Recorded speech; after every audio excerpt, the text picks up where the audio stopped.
బులెటిన్లో బ్రేకింగ్ చూస్తున్నాం. తెలంగాణ ఛత్తీస్గఢ్ సరిహద్దుల్లోని అటవీ ప్రాంతాలలో జరిగిన ఎన్కౌంటర్లో మృతి చెందిన మావోయిస్టుల మృతదేహాలను భద్రాచలం ఏరియా ఆసుపత్రికి తరలించారు. 8 మంది మావోయిస్టుల మృతదేహాలను హెలికాప్టర్లో ఆసుపత్రికి తరలించారు. అక్కడే మృతదేహాలకు పోస్ట్మార్టం నిర్వహించనున్నారు. నిన్నటి ఎన్కౌంటర్లో 10 మంది మావోయిస్టులు మృతి చెందిన విషయం తెలిసిందే. తెలంగాణ ఛత్తీస్గఢ్ సరిహద్దుల్లోని అటవీ ప్రాంతాలలో జరిగిన ఎన్కౌంటర్లో మృతి చెందిన మావోయిస్టుల మృతదేహాలను భద్రాచలం ఏరియా ఆసుపత్రికి తరలించారు. 8 మంది మావోయిస్టుల మృతదేహాలను హెలికాప్టర్లో ఆసుపత్రికి తరలించారు. అక్కడే మృతదేహాలకు పోస్ట్మార్టం నిర్వహించారు. నిన్నటి ఎన్కౌంటర్లో 10 మంది మావోయిస్టుల మృతి చెందిన విషయం తెలిసిందే. దీనికి సంబంధించి మరింత సమాచారం మా ప్రతినిధి వెంకట్రావు అందిస్తారు. వెంకట్రావు, చెప్పండి, మావోయిస్టుల మృతదేహాలను భద్రాచలం ఏరియా ఆసుపత్రికి తరలించారు కదా, దీనిపై మీ దగ్గర ఉన్న అప్డేట్స్ ఏంటి?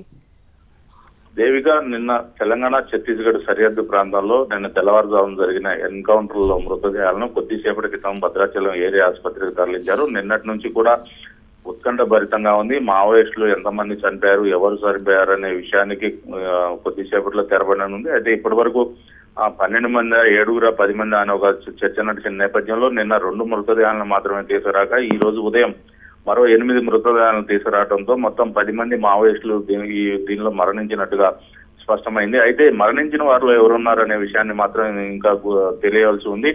అంటే మరణించిన వారిలో 2 అగ్రనేతలు హరిభూషణ్, బడే దామోదర్ ఉన్నారని చెప్పేసి నిన్నటి నుంచి కూడా ఒక ప్రచారం జరుగుతుంది. అయితే రాత్రికి తెలిసిన దాన్ని బట్టి హరిభూషణ్ తప్పించుకున్నాడని చెప్పేసి, అదేవిధంగా బడే దామోదర్ కూడా తప్పించుకున్నాడని చెప్పి చర్చ నడుస్తోంది.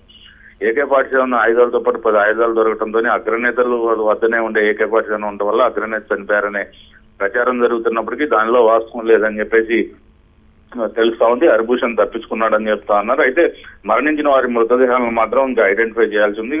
కొద్దిసేపట్లో అంటే నిన్న పౌర హక్కుల సంఘ నేతలు కోర్టులో పిటిషన్ వేసిన నేపథ్యంలో వరంగల్ MGM కానీ హైదరాబాద్ కానీ తరలించి ఫోరెన్సిక్ నిపుణుల ద్వారా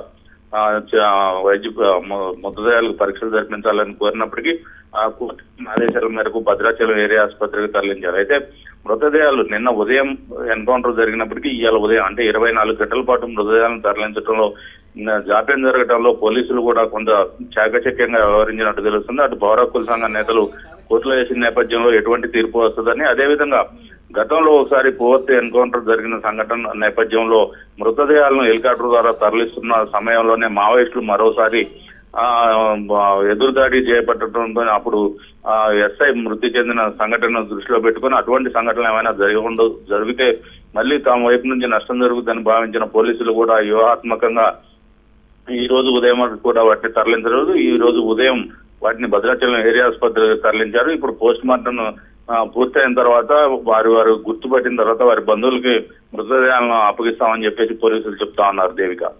okay, right, thank you Venkatrao.